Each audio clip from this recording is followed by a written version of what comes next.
Rana jewellers, খাঁটি সোনা সঠিক দাম। মৌসুমী, বাগডাঙ্গা বাজার, হাই স্কুলের পাশে। ফোন নম্বর 9609196868।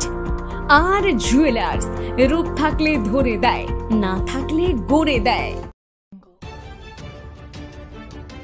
প্রশাসনের নিষেধাজ্ঞাকে বুড়ো আঙ্গুল দেখিয়ে গভীর সমুদ্রে ট্রলার ও ট্রলিগুলি দেদার মাছ ধরে চলেছে, অথচ প্রশাসনের পক্ষ থেকে 11 দিন ধরে সমুদ্রে মাছ ধরার উপর নিষেধাজ্ঞা জারি করা হয়েছে।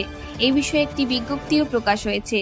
বিজ্ঞপ্তিতে পরিষ্কার লেখা রয়েছে, 2 থেকে 12 অক্টোবর পর্যন্ত কোনো মৎস্যজীবী সমুদ্রে মাছ ধরতে যেতে পারবেন না।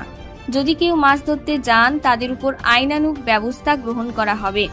তা সত্ত্বেও ঘাটগুলিতে গিয়ে দেখা গেল একেবারেই উল্টো ছবি।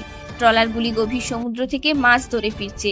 বেশ কিছু ট্রলার আবার বরফ ও তেল ভরে নিয়ে মাছ ধরার জন্য গভীর সমুদ্রে পাড়ি দিচ্ছে, আর তা নিয়েই উঠেছে প্রশ্ন। যদিও মৎস্যজীবীদের বক্তব্য, এখন সমুদ্রে গিয়ে মাছ ধরার উপর নিষেধাজ্ঞার বিষয়টি তারা কেউ জানেন না।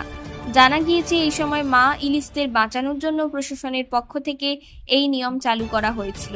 কারণ এখন সমুদ্রে ইলিশের ডিম পাড়ার সময়, এখন মা ইলিশের যাতে কোনো সমস্যা না হয়, তাই 11 দিন সমুদ্র গিয়ে মাছ ধরার উপর নিষেধাজ্ঞা জারি করা হয়। এক্ষেত্রে অক্টোবর মাসের পূর্ণিমার 5 দিন আগে ও 5 দিন পরের দিনগুলিকেই বেছে নেওয়া হয়েছে। তবে ভারতে 11 দিন হলেও এই সময় বাংলাদেশে 22 দিন ধরে সমুদ্রে মাছ ধরার উপর নিষেধাজ্ঞা জারি থাকে। মৎস্যজীবীদের দাবি, অন্য দেশে এই নিয়ম কঠোরভাবে পালন করা হয়, কিন্তু ভারতে এক্ষেত্রে প্রশাসনের নজরদারির অভাব রয়েছে।